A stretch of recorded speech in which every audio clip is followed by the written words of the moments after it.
breakfast puppies? This podcast contains adult language and content and is meant for mature audiences. Listener discretion is advised. We're all set to begin, so let's dive right in to Bikers, Dice, and Bars. Talking bicycles and motorbikes, gamer things and all the like. You can listen to it in your cars, but mostly it's about dive bars. Bikers, Dice, and Bars. Hey, NPC, what are we drinking? Ooh. Well, our drink for this session is a Game On IPA from Level Beer, barn brewed in Portland, Oregon. Beer with balance, they say. A big, juicy citrus hop aroma with lots of hop flavor and moderate bitterness, balanced by a smooth malt backbone at 6.5% alcohol. You know, I've actually been to Level 1 before. It is a very cool spot. Well, that's excellent, because I'm about to ask you a question, Xander. Yes? What is barn brewed? Brewed in a barn. I mean, that seemed pretty direct. That was like... Is it just of all the things that I just said, that's the one? Is it just that it's brewed in a barn, or is it more than that? I don't know, actually. We should find out. But the can is got an IPA can, and it looks like basically Mario. like it was made out of a Super Mario Brothers, the original. Like it's got everything structured just like it World 1-1 time counter. Yeah, the little bricks are even in the same shape. There is a character on the can that is functionally different from Mario. Yeah, because that's legally different. Yeah, legally different. Well, that character is just your typical Portlander. Yeah, he's got a beard in the glasses and overalls for some reason. Yeah. He's waving what looks like you know what? Actually, I think that is a morning star. Yes. I think he's about to start bashing those evil hops in. Ooh. Mm. Oh, yes. Mm. India Pale Ale. Let's see. A big, juicy citrus hop He already read that. aroma. Okay, I'm just looking at seeing the stats. Mm-hmm. I want to know what my mouth is getting into. Speaking of things your mouth is getting into. Well, Hey. this is Biker Dice and Bars. As always, he's... NPC. I'm just Jacob. I'm Dr. Xander, Gerrymander. Oh, man. Yeah. That's and a good beer. this is a good beer. Yeah. Oh my God, this is the most non-Northwest IPA I've had in a long time, and I'm loving it. Yeah. Yeah, it's not overtly bitter. It's got that nice kind of tropical notes to it, I think. It's not... Like, this is a very, very drinkable IPA. I think for someone who actually doesn't really like IPAs, I would recommend this one just to kind of get them into them. Yeah, this isn't foul. Yeah. This was a kind of doing a little bit of a segue into our discussion topic today. This was something that I acquired on my recent run through a number of bottle shops and big liquor stores with beer coolers over the last couple of weeks. Is that I saw this, I was like, okay, I got to get this 6-pack. We're a podcast that frequently talks about gaming. Sure, we need some of this Game On IPA. Yeah, it's not super piney. No. NPC, would you say this beer is out of this world? I wouldn't say it's out of this world. It actually kind of brings me down, brings me down to earth with its simplicity and flavor. It's not overwhelming like a lot of IPAs are for me. But I bought it because it was a distraction. I just saw it. I was like, I got to get that for the podcast because I was actually on a beer run for another project I'm working on involving space beer and space games. But space games, that's what we're talking about. That's what we're talking about. That's what I was alluding to for the out of the world thing that I thought you were talking about the 1980s, 1990s sitcom Out of This World, where the girl could press her hands together and freeze time and then put her fingers together and or maybe it was the other way around. Don't worry, Xander. Just smile and nod. It was one of... It was here and look pretty. I got you, boo. Am I the only person who remembers this sitcom? I think it only lasted one season. There's a good reason. I think it might have had 2 seasons. I do know that Burt Reynolds was the voice of the alien dad. Yeah. Yes, Xander. I suddenly feel like there might need to be nights where NPC and Just Jacob educate Xander on these gems of late 70s, 80s, and early 90s culture that Xander was a fetus for. Okay, Xander, serious question. Have you seen Smokey and the Bandit? The Burt Reynolds movie. I'm going to see myself out now. Okay. Have you seen the Rockford Files? I will see myself out now. Oh my God. Okay, first off, the Rockford Files is actually something that I would have considered to be a staple of Xander's everything, because it has the Xander Sam vibe. Rockford and Xander could be best friends. Absolutely. You know?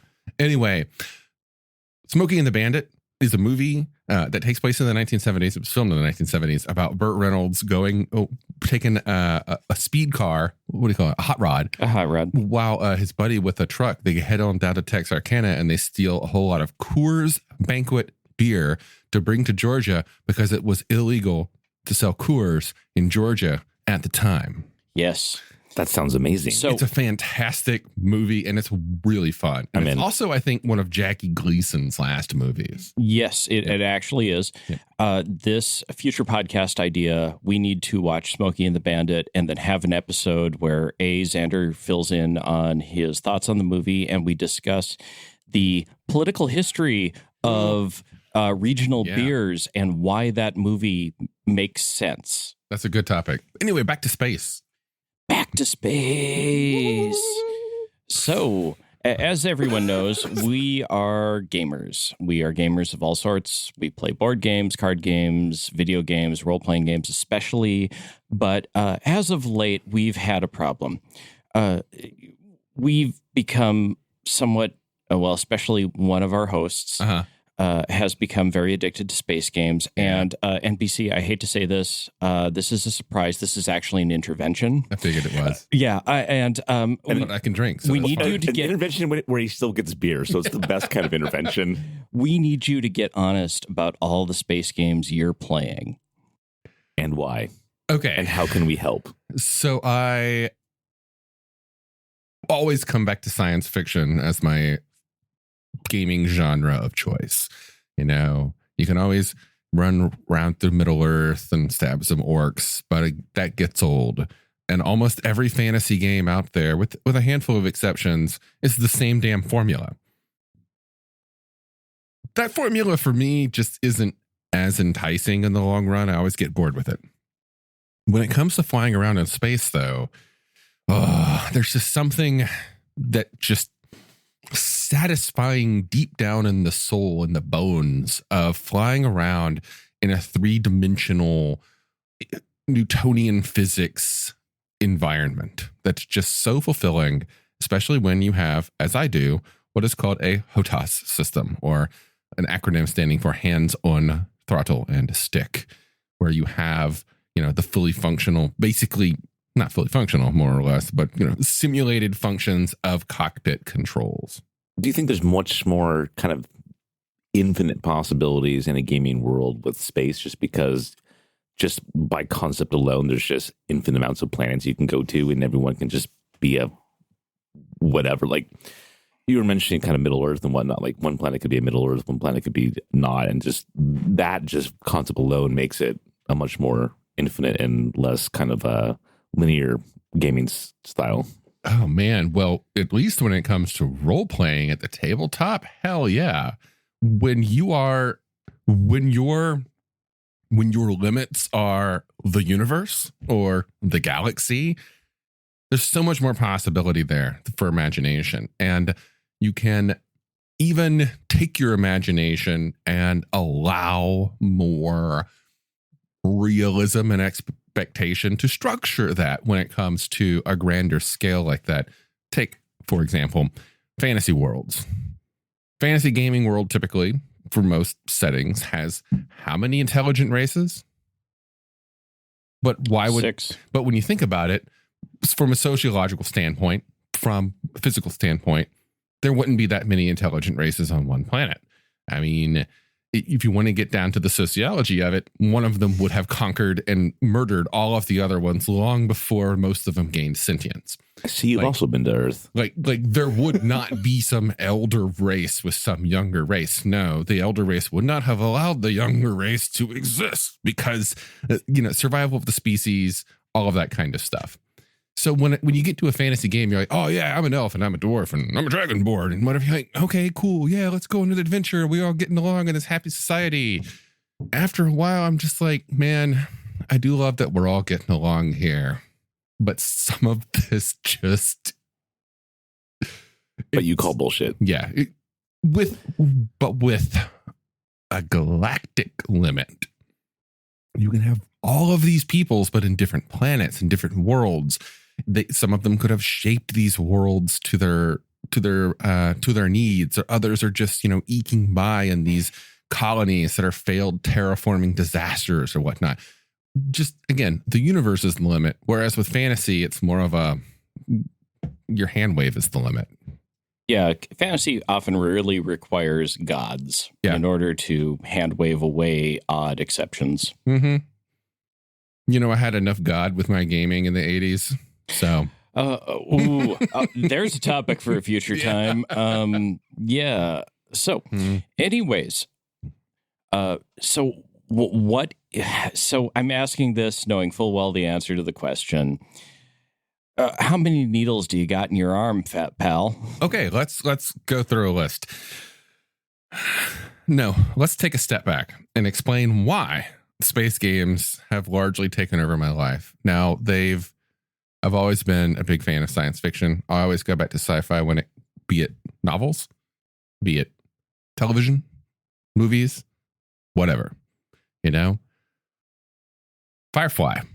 It always comes down to Firefly. Firefly is a wagon train into the stars, but it's a space show. And that whole group of people living in a spaceship with the void just inches beyond them kind of thing. It always comes down to Firefly in my brain for my gaming inspiration. So whenever I want to run a tabletop game, I can run a post-apocalyptic game for a while. I can run a fantasy game for a while. I can run a steampunk game for a while. But my soul's always like, but don't you just want to look up and go out into the black? And I'm like, yeah, man, I really do. So I started running a sci-fi game last year. I'm not using the Alternity system. And when I run a game, I like to immerse myself in as much inspiration as I can to keep my attention span focused. Please see our previous episode on gaming with attention deficit disorder. Mm-hmm. So right now I'm on a huge sci-fi kick and I'm doing my best to just keep it going, Okay, fine. You've admitted you have a problem. Now let's talk about what you're actually playing. Well, I've been playing a lot of PC games that you fly around in space. I mean, there's so many of them. But which ones are currently your hooks, man? Give us the deets. Okay. Well, Xander, I have just gifted with my old flight stick. It's a trusty Microsoft Sidewinder Precision Pro stick. And I can tell by the adapter that's on it. Yeah. Well, the adapter actually came with it. Yeah. It was sold with that adapter. When I acquired it, I was actually surprised that they kept the adapter, because usually people will split them up and sell them separately to make more money off of people like me who will buy them separately because they need them. So I will say that I think you have solved my biggest hurdle into getting into space games. And that hurdle that I've had is that I suck at flying. Oh, yeah. I suck at flying so bad. My brother-in-law bought me I forget what space game he bought me, because I was trying to do the flight sim for the first tutorial part and just couldn't. Mm-hmm. I just kept crashing into all the things, and I went, if I had a joystick or some shit, this would be easier for me, because on the mouse it just wasn't working for me at all. Mm-hmm. Which is why I've liked space games like Mass Effect, where I didn't have to fucking fly. See, it's a good one. Yeah. I didn't have to fly. Yeah. For me, the space games I like because of, again, the stories. You get to learn about the different species, the different timelines, the civilizations, the conflicts, and all that kind of stuff. And so I suck at first person shooters, which is why I like Fallout, because of VATS. Like, I don't have to like be good at this to get the story, which is all I really want. Yep. And so things like Mass Effect 2, I don't have to fucking fly because I suck at that. I'm like, go here to there, spaceship. And spaceship goes, don't worry, bro. I'm good at this. Yep. Because I'm a fucking spaceship. And it just goes. And I don't have to fly. So for me, I'm into a lot of different space games. And let's see if I can... I don't know the exact number because I'm just going to kind of do this on the fly. But there are specific genres of space games. I would say that probably the most popular genre of space games when it comes to variety wise is what's called a 4X game. 4X, I believe, was coined specifically for the original Master of Orion series of games. Correct. Which from way back in the day. And in Master of Orion, let's see if I can remember what the X's were. Explore, expand, explore. There we go. Expand, exterminate, and forget the other one. Oh, exploit. Exploit. Yes, explore, expand, exploit, and exterminate. So they're basically empire building sims. They are either real time or turn based. All our bases belong to us. Well, so that takes us to, well, okay, let's get to that in a second. When it comes to games like Master of Orion, where you're frequently both zooming all the way out into a galactic map and making decisions there, or zooming in really, really, really, really close and making decisions on like, a colony or a planet basis and building fleets and sending them out to conquer. You tend to sit from the emperor's seat in those games more often than not. Then you will have what you were just alluding to, which is the bullet hell. The bullet hell game is classically a space game. Games like R-Type, or I think you were referencing a game called Zero Wing from where that meme came from.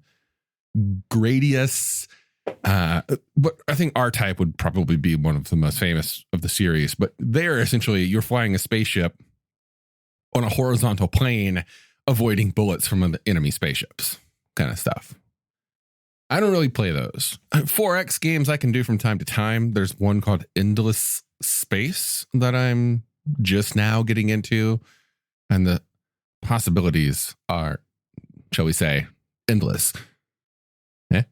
But there's also like very popular ones. Galactic Civilizations is another one, or Stellaris, I think, is currently the biggest one. Yeah, I've seen your name pop up on my Steam's list playing that one. Admission, I am a huge Stellaris head. I especially love multiplayer as opposed to playing against the computer because, oh my God, you have to make very poor choices in how you design your race in order to not spank the AI. The next one would be, I would say, the next most popular after 4X games, because I kind of took a tangent there for bullet hells. I don't really, they're niche these days. They used to be a lot more popular, but these days they're very niche. I would say that the next most popular after 4X would be space sims.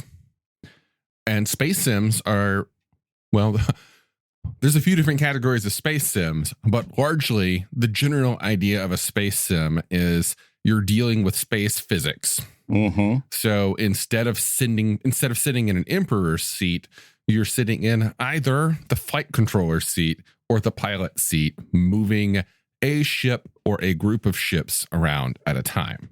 So you were trying to get me into Elite Dangerous, which I believe is definitely in this category. And oh, yeah. Oh, man, I so desperately wanted to love that game. And the only thing that prevented me was my motherboard and CPU begging for mercy. I loved Elite Dangerous. It is Space Trucker, the game. You fly from port to port delivering things or exploring. You can. It's a wonderful game where you can literally pull out a 1-to-1 representation of the Milky Way galaxy and just go in any direction. And there's still things for players to explore that other players haven't. I think last year, towards the end of the year, the devs of Frontier who make Elite had stated that to date, since we launched this game, I want to say in 2015? Yeah, it's like 2015. Players have discovered 0.0001% of everything that there is in this game. Oh, that's awesome. That's insane. Yeah. Again, 1-to-1 representation of the Milky Way. So you're saying there's a lot of space out there. Yeah. And, I've mentioned this on the podcast before. I used to be a very hardcore EVE Online player, which is also a space sim, although many people accuse it of being a business management spreadsheet hidden inside a game. Wow. In all honesty, that was a plus for me rather than a minus. But, going out there, exploring the universe, dealing with the non-AI driven politics was a huge thing for me. And, there's moments where I get the itch to fire it back up, but I always push those back down because I don't want to go back to those dark days. I was trying to look up what MMO I used to play in the late 90s. That was space, and I think it was Homeworld. Homeworld was I've never played the Homeworld series. I have. It's not an MMO. Okay, then it's not the one I'm thinking of. Shoot, I'm going to have to go and try this again. But that said, if you want a game that has a story that's going along as you play it, it's a great option. It's a really great option. It's a very broken game in a lot of different ways, but there's a lot of value still in there, especially in the remaster. Well then, dear listeners out there, if you can help me remember this late 90s, early 2000s MMO I played that was in space, that had a lot of resource gathering and spaceship updating, not a ton of combat, but there was a little bit. I loved that game. I don't remember what the fuck it was. Question to clarify, was it a web browser based MMO? No. Or did it have its own client? It was a PC game. Was it 3-dimensional or 2-dimensional? 3-dimensional. Okay. So, dear listener, please let us know, because I don't know what he's talking about. By his description, I'd almost say he was playing Eve, but... It was not Eve. I know that for sure. Yeah, but no, I played the shit out of that game when I was in high school, and I loved it, and I don't remember what it was. It was, I think, the was first it MMO I got into. No. Anyways, I'm just throwing it out there to the Ethernet world. They can go and help me with this at some point. Maybe I'll figure it out at some point. But it was a lot of fun. Yeah. And again, just the exploration aspects that you talk about. I mean, again, it was also a resource managing game. I built a dope ass ship. I had a cool character. Flew across a galaxy going into spaceports. It was awesome. So a lot of the games that I'm currently into are some people, not everybody, but some people call them freelancer clones. So we go back in the day, what was it? Early 90s, late 90s, early 2000s, I think was when freelancer was. Late 90s. Freelancer is held by many nostalgically to be the greatest space game ever made. And it was a space trucker kind of game, but ultimately, you were a guy with a ship and you could go off and do fucking anything. So it's a great game. I'm not going to harp on Freelancer. Freelancer is one of those games, however, that a lot of people have in their mind when they're making games today, or when they're reviewing games that are made today that have some elements in common with Freelancer. So generally the idea is you get to pilot a ship. It's probably going to be one of many different ships. You get a 3-dimensional space to fly around in. You have full 3-dimensional flight control. So move left, move right, move forward, move back, incremental throttle going forward and back. You can also go up and down, or strafe up, strafe down, and even yaw, or left and right, pitch and yaw kind of thing. So, and rolling. So these are all different things that you, as a pilot, will have at your control in these games. Small correction. Freelancer came out in 2003. Yeah, I was thinking it was early 2000s. My brain flipped it and Wing Commander for some reason when Wing Commander went true 3D. So, small correction. Go ahead. Wing Command. Yeah. Well, that could take us into the realm of Star Citizen, which we're not going into today. Oh, please take me there. No, that I think would require its whole other episode. I have opinions. Yeah. Well, we could also go into Derek Smart's Desktop Commander or Battleship 3000 AD or whatever, Battle Cruiser. There we go. So tell us more about the games you are actually playing than the ones we merely have opinions on. Okay, games I'm playing right now. Wait, hold on. I didn't cover all the genres. There's also RPGs, as we've seen. Mass Effect is probably the most well-known of those, but there are some that kind of take that theme, maybe water it down a little bit, or kind of reduce the studio funding, but expand the intentions and the scope and, the heart of the game. I think, and colony sims are super popular these days, growing thing. And then, of course, finally, I would say that there are the roguelikes, or at least the ones for space, the FTL clones, as they're called. Mm-hmm. The FTL is the, procedurally generated, you can only go right kind of, live response, move a crew around and have your shit blow up because you made the wrong decision. Very short personal shout out to the FTL mod for Space Station 13. I occasionally show up there. It's a great mod if you're a Space Station 13er. We'll have to talk more about what that is. Anyway, the games that I'm currently playing right now. It's funny you mention Eve and its spreadsheet, because I'm not playing Eve, but I am playing something that has many things in similarity with it. And it's a series that I didn't play a lot. I never actually played the series before this game, which is X4. Just X, the letter X, is a long-running series of space sim games where you can fly a spaceship. You can fly any spaceship in the game, actually. Anything down from a tiny little shit fighter all the way up to the biggest capital ship in the game. Like, if you have access to it, you can walk onto that bridge and fly that motherfucker around. It's not going to move as well as that fighter does, and everything in between. Also, you can build your own space stations. You can mine asteroids. There's a whole economic simulation happening in the background that you can royally fuck up or take over as you wish.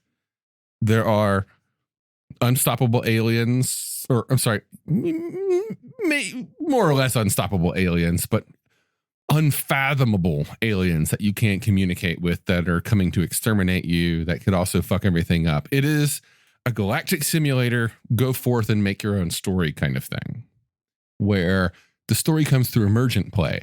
Like, I've just started a new playthrough where I've decided I am going to be a mercenary company. I am not going to have armies. I am going to have a single me-driven fleet. And I'm going to sell my services to the highest bidder. And that's it. I am not going to conquer the galaxy, despite those features being there. And despite me wanting to go take that thing of, nope, not going to do it. I'm going to role play this. And I'm having a blast. Reminder, which game is this? X4 Foundations, which just this month came out with a brand new DLC and expansion for pirates. Full pirate storylines. X4 is amazing. You start, there's 3 DLCs out now. There's one with these weird aliens called The Split. There's one about bringing it back to the Terrans and Earth and why they were separated from everybody. And now the newest one is Tides of Avarice is what it's called. It's the Pirates expansion. Each of their DLCs adds new custom starts. So you can start with like a story to follow. It's a light story, but it's a story that gives you guidance. The new ones are so good. One of them, you literally start with nothing. No money, no ship. You just got keel hauled. Now go forth and make a new name for yourself, kind of thing. And it's Jesus. Yeah. I mean, that's impressive given that keel hauling was intended to be fatal. Yeah. Whoops, looks like we didn't kill this one. Yeah. Hope he doesn't come back and get us. I would say there's a few other games I'm playing, but right now the one that has largely taken up my attention is X4. Yeah. What else is in the basket? Well, the ones that I want to play more of, there's a series called Evocron. There's Evocron Legacy and Evocron Mercenary. They aren't as graphically beautiful, but also that means they don't require as much processor power. And they're also co-op. Xander. Yes. Yes. You have our attention. Yeah. And now I have your joystick. Mm-hmm. So I also have a joystick. Well, there we go. I'm down. Tell us more. Why should I play this game with you? Open-ended, go make a name for yourself space trucker games. Ooh. Well, they can be. You can go from station to station, taking missions, picking up things, dropping things off. You can take passengers from point A to point B. Or you can be a fighter pilot. You can go out and fight wars. You can fly together and do stuff with Newtonian physics. But are there dinosaurs? I don't think there are dinosaurs. Okay, I just needed to check. Can we form a band and tour the galaxy? You know, I don't know if there's a band mechanic in the game, but we can say we did. Okay. Yeah. Excellent. Part of role playing. Yeah. That's fair. We have to be a jizz band. Jizz? Yes. Reference to Star Wars. I know what you're doing. Yes. Reference to Star Wars. If you remember the scene in the true first movie, A New Hope, the style of music that was being played in the cantina that I know Luke and Obi-Wan visited was called jizz. Sorry, correction. The true first movie was called Star Wars. New Hope was added later. It wasn't called true. New Hope until True. the re-release. True. Absolutely true. Thank you, Xander. The re-release I got you, boo. when they didn't have cardboard stormtrooper cutouts in the background. There are 3 Star Wars movies. There are the true 3. There are no others. It has been spoken, and therefore it shall always be. So I happen to know there are more than those 2 games you're playing right now. Yeah. What's the rest? Okay. Be We're honest, just going to go along. Nathaniel, It's we're going to your be great. friends. The ones that I would say that have been taking up my time are a couple. There's an indie game called Spaceborne from a Russian or maybe Ukrainian. I'm not sure. No. From, I want to say, an Eastern European game developer called Spaceborne. Single person made this game, and it has elements of Mass Effect. It has elements of Freelancer. It has elements of Firefly. It is really, really good. You can do it with a gamepad, or you can do it with mouse and keyboard, or you can do it with a joystick. It's really versatile setup. It's a little janky. Eurojank, I don't know if anybody is familiar with this, but Eurojank, and at least is a term that we in America use to describe games that feel like they have like some cut corners or some some jankiness to the way that you play them, you know, as one might expect from a game created solely by one person. Mm-hmm. Yeah. Spaceborne, released October 5th, 2018. Developer and publisher is Barak Debak. Yep. Not exactly sure where Barak is based, but oh my God, this looks amazing. Yeah. I mean, there are limits to the game. It's a single character. You don't get to make a character. You don't get to change the model and whatnot. But there's a campaign mode and there's a sandbox mode. Like you can start the game and just do whatever and avoid the story. There's politics happening. There's different factions waging war against each other in the background that you don't even have to get involved in. You can ignore that shit and do your own thing. It's wonderful. They just did a Kickstarter for the second one. It didn't succeed, largely because he didn't advertise it anywhere. But he's still going to make it. So it's supposed to come out in November. I'm excited. Yeah. What about asteroids? You know, I had a lot of fun with asteroids when I was 12. Good talk. Yeah. I mean, you do realize that the Asteroids, the series, gets re-released every about 4 to 6 years, right? Wait, what? Yeah. Yeah.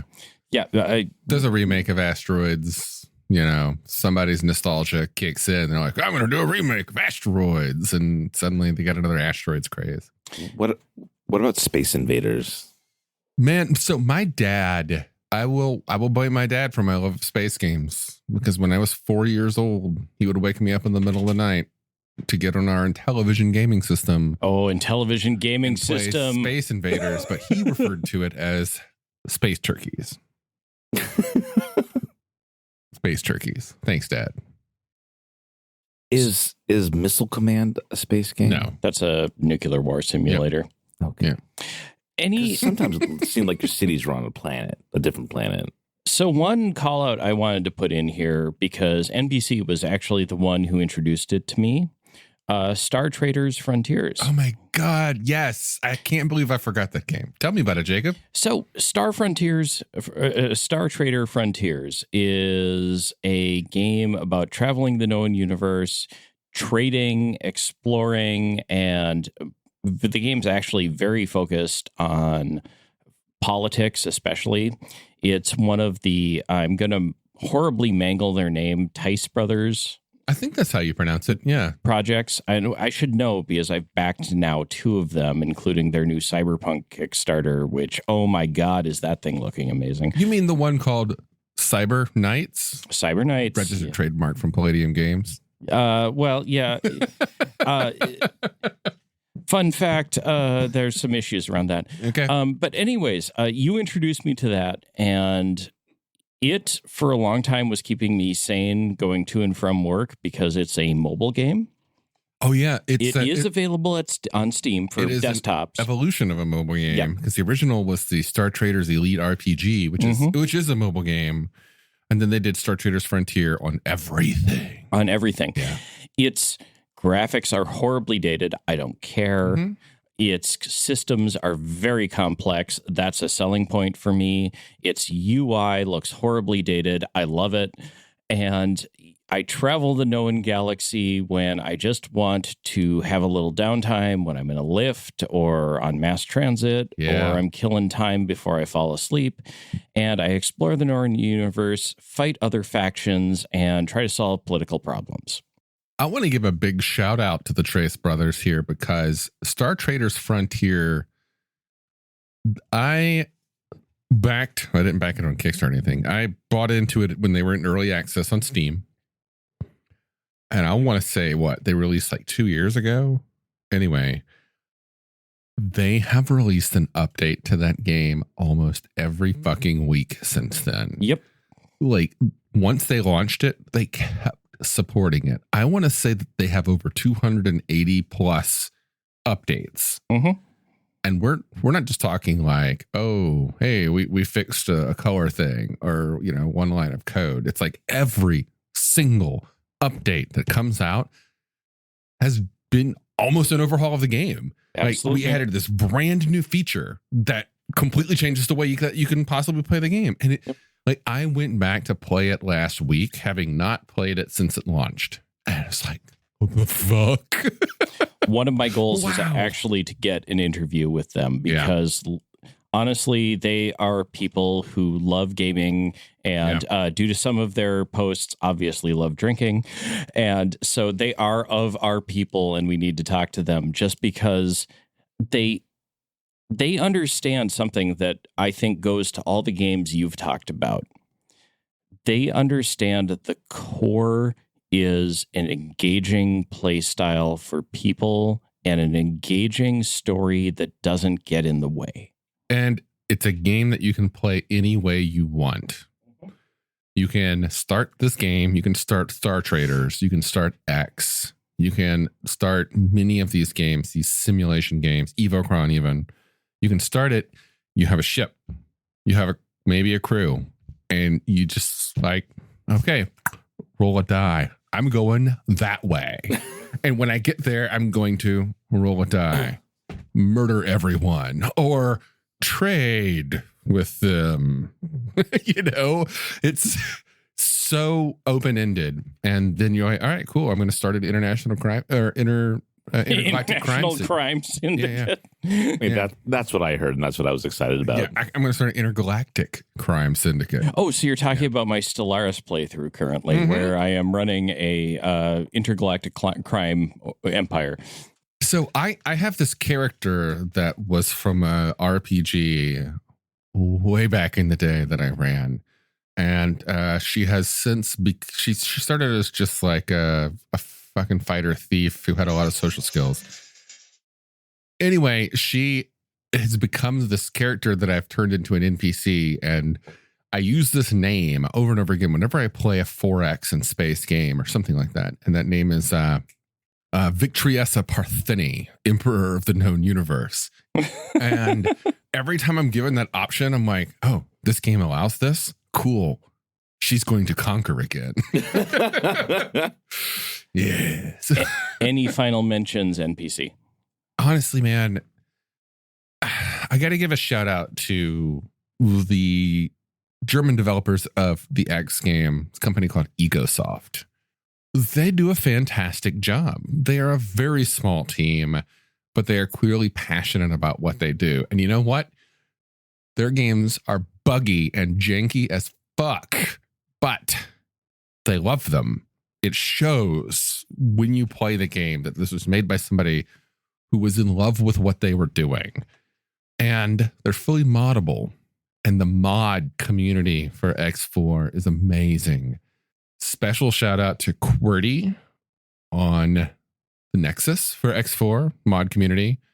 Nexusmods.com. It's a great place. If you've ever modded Skyrim or Fallout or just about any moddable game in the existence, you probably have an account at nexusmods.com. Oh, yeah. 7 Days to Die, I have an account on because, oh, my God.